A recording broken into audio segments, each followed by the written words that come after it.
Hello and welcome to the Grand Line Review, your source for everything One Piece. My name is Liam and I am exhausted. Because did you know that Wano has lasted almost as long as World War I did in real time? So this chapter marks the beginning of a new era, and the out of context summary is as follows. For the past 4 years, we've seen the Fellowship of the Raid, the two Emperors, and now finally the return of the Shogun. And apparently one does not simply walk into Onigashima, unless of course one is a cartooned reality-bending rubber boy, in which case stroll right on in and cast the fish dragon back into the fire from whence it came. Job done, Wano saved, next arc please. By the way, this amazing drawing of Luffy was done by one of our even more amazing channel artists. And 3 lucky subscribers from this video are going to win a custom artwork requesting whatever they'd like, whether it's a female Frankie, a delicious pot of Odin, or even a cracked Tamago. To win, simply be subscribed to the channel and leave a 1-sentence comment with your art request. And yes, you do need to be subscribed because YouTube shows me a little red dot next to your name, so you can't fool me. You'll also receive a high-quality digital copy of your request, as well as have it featured in future videos, becoming part of Grand Line Review history. Alright, so let's talk about victory and or defeat. I suppose it depends which side you're on. And I feel like I use this word a lot lately, but this chapter for me was just, it was another solid shot of euphoria. Concepts like Kaido being defeated take a lot of processing power to really compute in my mind brain, because the impression that's been built up over the past decade is just this hulking mass of completely unbeatable and unstoppable power, something that Luffy would never be able to overcome. And then when I see Kaido face down in defeat mode,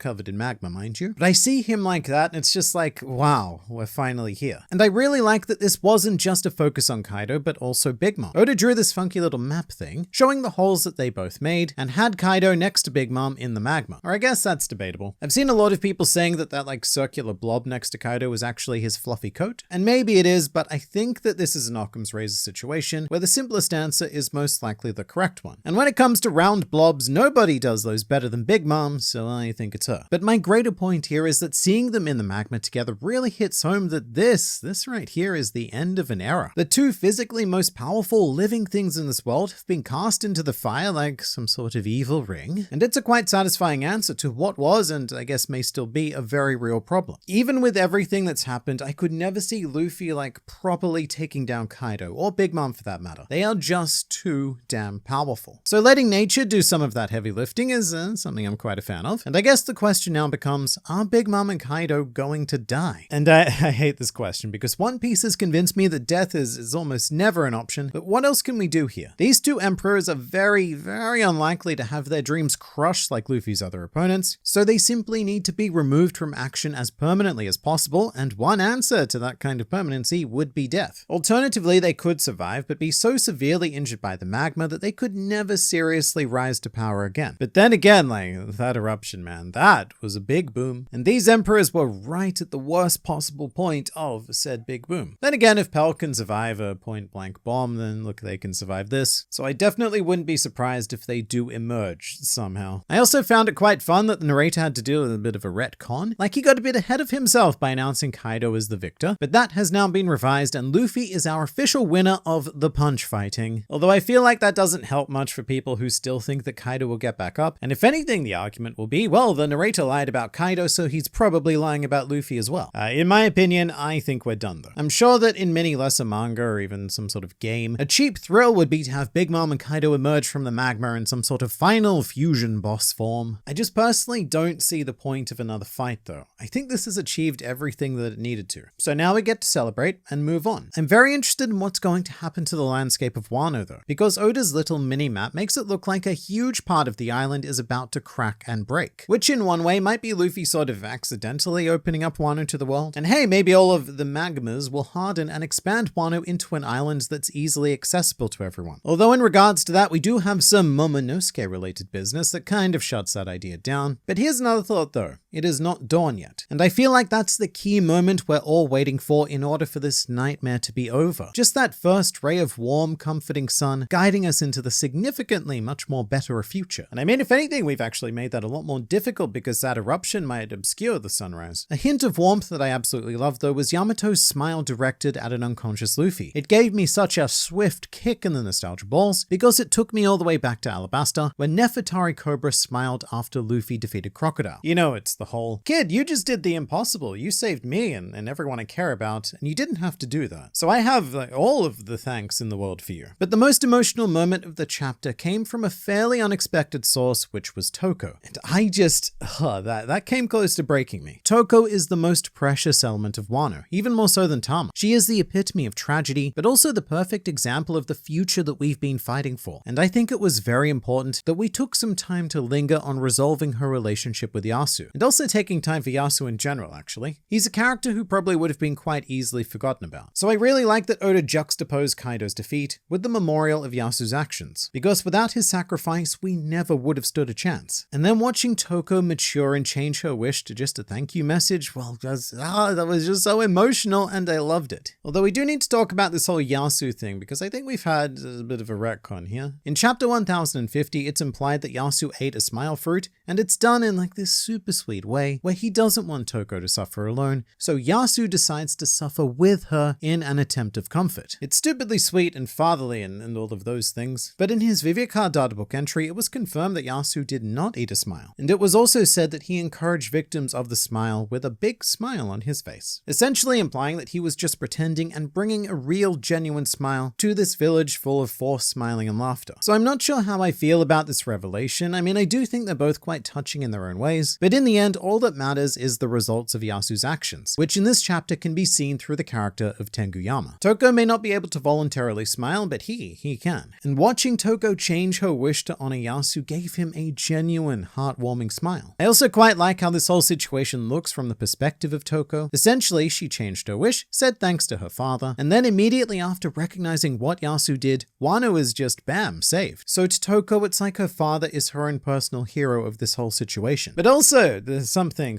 else. The people of Wano have finally noticed that stuff has happened. And I think my favorite panel of this entire chapter were the vassals walking into the flower capital from the shadows, like ghosts that have returned to complete their unfinished business. And in fact, not just ghosts, but like guardian deities of the land. The Kozuki legacy re-emerging after 20 long years with the best possible news. Because they're not here to encourage people to fight, they're here to say that we've already won. And this chapter concludes with Denjiro about to introduce the new Shogun of Wano. And I can't help but feel a little bit, in fact a lot of suspense here, because it feels like we are finally about to see the form of adult Momonosuke. And it really could not happen at a more appropriate time. Just as he's announced as the Shogun, both the readers and the people in the story gaze upon him for the first time in 20 years, and it's just a perfect image of Odin. Although the conspiracy theorist within me wants Denjiro to say something like, "And here's your new Shogun, Kozuki Hiyori." Just because, yeah, it would be a fun little subversion, but admittedly, it makes very little to no sense. Of course, it's also great that everyone initially mistakes Momonosuke for Kaido, and in many ways, this is bringing the whole concept of the Fire Festival full circle, because it was designed to worship Kaido as a deity, and now, well, we can still sort of do that, just with a legitimate heroic dragon dude. Although I suppose one of the more intrigue-heavy aspects of chapter 1050 is Momonosuke's conversation with Zunesha, because this isn't something I expected, but Momo has made his choice and he will delay the opening of Wano. It's a curious decision. On the one hand, it makes sense. It's a solid conservative choice given that Momo knows firsthand what kind of destructive forces are lurking in the outside world. But I can't help but wonder if Momo is using the knowledge of Odin's journal in order to inform his choice. Like after witnessing Luffy as Joy Boy, he's picked up on something and realized that it simply isn't time to do the thing just yet. Kind of like Roger landing at Laugh Tale and going,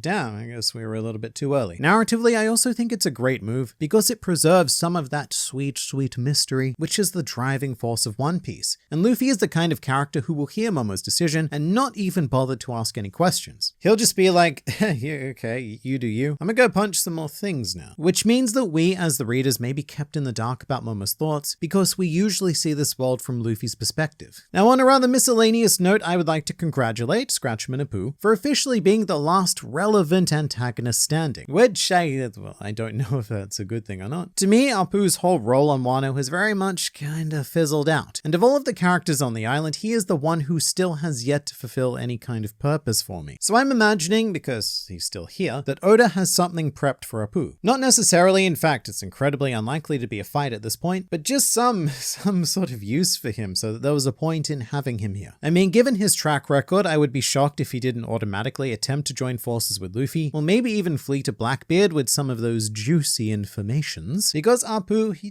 just doesn't seem like the kind of guy who works well on his own. He needs the power equivalent of a sugar daddy to sustain his lifestyle of sheer dickery. To the cover story now, and we've had a big mystery revealed, and as it turns out, the most obvious answer was correct. Whichever online foot enthusiast correctly identified Reiju's shoes was 100% accurate, as Reiju and Ichiji are confirmed to be the ones who have invaded Whole Cake Island in order to rescue Niji and Yonji. So rather sadly, I do think we need to say goodbye to the Blackbeard idea. And yeah, it was fun while it lasted, but to be fair, this is a Germa cover story. And I guess it's kind of turning into a Whole Cake Island sequel, with Germa infiltrating on a rescue mission and then probably needing to escape, except maybe instead of fleeing Big Mom, they're running from Katakuri or something. But Katakuri aside, the thing I'm hoping for most consists of 2 words, and those words are Caesar Clown. That boy needs a way off the island, and he's a very natural ally of the Germa with his interest in all of the science stuff. Plus, historically, former villains make for some of the very best cover story protagonists. Other than that, I'm not really sure what I should be trying to predict here, because at the moment it all seems fairly cut and dry. Rescue the siblings, and F off. But I'm sure that Oda, as always, has something more intriguing in mind, so I very much look forward to that. For now, here's another video though. It's great, I promise, so I look forward to seeing you there.